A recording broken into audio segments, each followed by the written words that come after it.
स्वागत है। जैसा कि सभी दर्शकों का जो डिमांड रहता है कि प्रत्येक जो पॉलिटिशियंस है या एक से एक अच्छे कुछ अधिकारी हैं वो हमारे चैनल पर आएँ।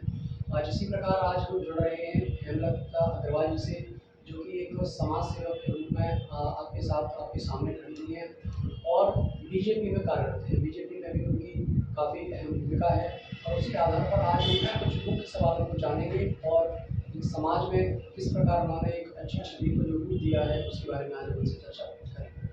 नमस्कार हेमलता अग्रवाल जी, आपका बहुत बहुत स्वागत है नरेटिव इंडिया में। सबसे पहले मैं आपसे जानना चाहूँगा कि बीजेपी में आप कितने वर्षों से कार्य करते हैं? बीजेपी में मुझे करीब 5 साल हो गए, जिसमें मैं जिले से मैंने काम करना शुरू किया। ये मेरा केवल एक समाज सेवा उद्देश्य था, राजनीति नहीं थी, लेकिन मैंने केवल इस समाज सेवा के पर्पज़ से ही राजनीति में कदम रखा। और सबसे बड़ा एक सवाल आता है कि समाज के लिए शासन की जो योजनाएं हैं उनको पहुंचाना एक राजनीतिक अहम भूमिका निभाती है। और जहां हम समाज सेवक की बात करें तो समाज सेवक भी एक ऐसा व्यक्ति होता है जो समाज के लिए, अपने हित के लिए और समाज के हितग्राही के लिए सब अलग अलग प्रकार की योजनाओं को समाज तक कैसे पहुंचाने का कार्य किया जाता है, उसमें आप किस प्रकार है? जी, समय समाज जितनी भी हमारी केंद्र सरकार की हैं और जो है राज्य सरकार की जितनी भी योजनाएं हैं, उनको हम कैंप लगा करके जगह जगह महिलाओं से मिलकर अपने क्षेत्र में प्रचार प्रसार करके अपने सोशल मीडिया से भी प्रसार करके हम लोग इनको बहन तक पहुंचाने की कोशिश करते हैं। जैसे कि हमारी केंद्र सरकार ने बहुत सारी योजना निकाली हैं, जैसे महिलाओं के लिए अभी उज्ज्वला योजना निकाली। उन्होंने समझा ही गरीब के दर्द को, उन्होंने इस योजना को निकाला। इसके अलावा आपकी केंद्र सरकार ने जो निकाली है हमारी कोरोना काल में, सबसे जो अहम जो योजना है, वो सारी योजना तो सभी कुछ न कुछ रूप में निकालते हैं, लेकिन जो अहम योजना कोरोना काल एक ऐसी महामारी थी जिस महामारी में अच्छे अच्छे जो देश थे वो देश पिछड़ गए। उस समय हमारे देश के प्रधानमंत्री जी ने जो समय पर वैक्सीन उपलब्ध कराकर हमारे क्षेत्र के लोगों की जो जान से हमारी जान को बचाया है महामारी से, और उन्होंने समय पर सबको निःशुल्क वैक्सीन उपलब्ध कराई।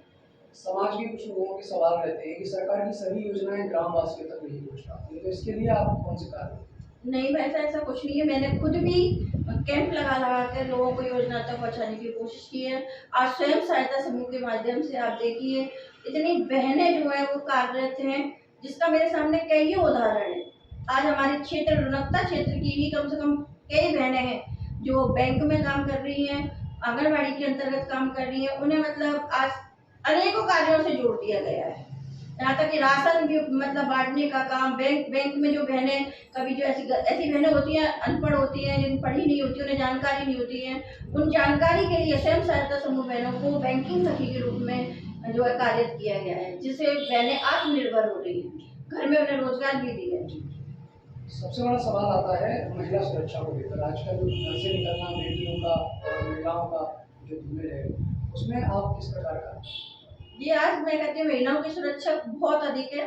मैं भी कॉलेज समय पढ़ती थी, जब बहुत सारे जो लड़के थे वो आगे पीछे कमेंट करते थे, सीटियां बजाते थे, आज वो मुझे कहीं नहीं दिखाई देता। हमारी सरकार ने जो है एक टीम गठित की हुई है, स्क्वाड टीम, जो कि बहनों की सुरक्षा में हर समय तत्पर रहती है। वो जब भी कॉल करेंगी उस पर तुरंत कार्रवाई होती है और इसके प्रत्यक्ष उदाहरण बहुत सारे मेरे पास हैं। ग्रामीण क्षेत्र में शिक्षा का जो महत्व है वो काफी कम है, जागरूक नहीं है लोग, ऐसे में आप उनके लिए क्या करें? जी, शिक्षा के लिए हम अगर कोई कमजोर वर्ग है तो उसके लिए मैं जो है अपने खुद के कॉलेज के माध्यम से भी गरीब वर्ग के लिए हम लोग छूट देते हैं, उन्हें पढ़ाते हैं। गरीब जो बैग है, किताबें, कॉपियाँ हैं, वो सारी चीज़ें मतलब उपलब्ध करा के उन्हें ज़्यादा से ज़्यादा साक्षर बनाने की कोशिश करते हैं।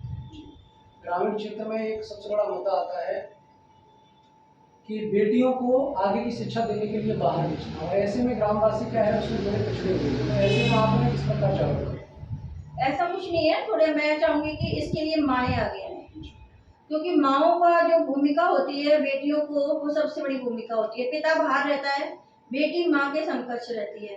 तो मैं चाहती हूँ बेटियों के माँ इतनी नज़दीक रहें और उन्हें हर अच्छी बुरी चीज़ से अवगत कराएं। अगर वो बेटियाँ शुरू से ही अच्छी बुरी चीज़ से अवगत होती हैं, अच्छाई बुराई से, तो बेटियों को बाहर भेजने में बिल्कुल भी कोई दिक्कत नहीं। समाज सेवा के रूप में आप जो कार्य दे रही हैं उसमें सबसे बड़ी अहम भूमिका आती है शिक्षा व्यवस्था, जिसपे आपने बताया कि शिक्षा व्यवस्था के लिए आप बहुत अच्छा काम कर रही हैं। और अपने कॉलेज से, स्कूल से जो भी मदद है वो बच्चों तक पहुँचा रही है। लेकिन ऐसे में कई ऐसे सवाल आते हैं, ग्रामवासियों को उन समस्याओं का सामना करना पड़ता है, अपनी बच्चियों को बाहर भेजना।